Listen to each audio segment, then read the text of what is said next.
उसके सबसे ज़्यादा शहीद हैं। ये मात्र एक ऐसा गांव है जिसमें अकेले में 17 शहीद हैं। इसकी सरजमी को, वीर भूमि को चुना गया और चुन करके यहाँ पर शहीद स्मारक और वार मेमोरियल की जो स्थापना की है, जो बुनियाद रखी है, ये इस बात को तायीद करती है, इस बात की गवाही देती है कि ये कायम खानी कौम बहादुर कौम है और इस परंपरा को आगे आने वाली पीढ़ियों को भी ऐसा सबक देना चाहती है कि ये हमारी बहादुरी की परंपरा आगे भी कायम रहे। और मैं फिर उन तमाम लोगों को, शहीद वैसे किसी जाति या धर्म का नहीं होता, किसी एरिया का नहीं होता, शहीद होता है वो वतन का होता है, देश का होता है।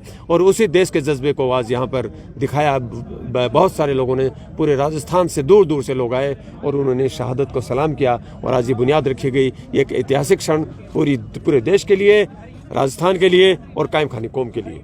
मैं धन्यवाद देता हूँ मीडिया को भी, खासतौर से GTV न्यूज़ राजस्थान और तमाम लोग जो आए हैं, दैनिक भास्कर, राजस्थान पत्रिका और जितने भी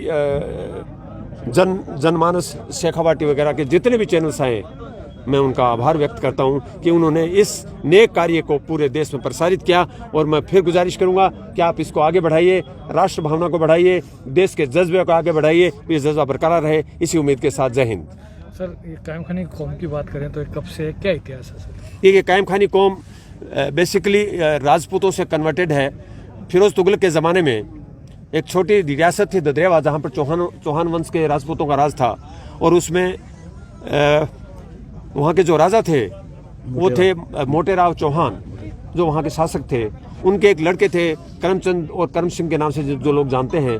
इसमें नाम दोनों चलते हैं, करमचंद भी हो सकता है, करम सिंह भी होता है। करम सिंह जी को उनको यशस्वी, उनको बहादुर, उनका जो तेज देख करके राजा जो शिकार पे आए हुए थे हिसार में करने के लिए, वो अपने साथ दरबार में ले जाते हैं। उनकी शिक्षा दीक्षा होती है, उनको इस्लामी शिक्षा दी जाती है, उनको हथियारों की शिक्षा दी जाती है, तमाम भाषाओं की शिक्षा दी जाती है। उस वातावरण से प्रभावित होकर करम सिंह जी ने इस्लाम धर्म स्वीकार किया और इसके साथ ही अपनी बहादुरी के बल पर वो दिल्ली सरकार में उस जमाने में वहाँ के सेनापति बने और उनको हिसार की जागीर बख्शी गई। उस कायम सिंह जी की औलाद और उनके 2 भाइयों की औलाद जो हुई, उनको कायम खानी कहा जाता है। और वो कायम खानी परंपरागत रूप से वॉरियर्स हैं। उन्होंने राजपूत काल में, सल्तनत काल में, मुगल काल में, ब्रिटिश काल में और आधुनिक आज भी जहाँ जहाँ लड़ाइयाँ होती हैं, कायम खानी अपनी अलग ही तलवार दिखाता है, अलग बहादुरी दिखाता है। ये वो कायम खानी कौम है जिसका ये इतिहास है कि इसकी परंपरा रही है, राज किया है या सैनिक रहे हैं। आज हालांकि कृषि भी इनका धंधा है।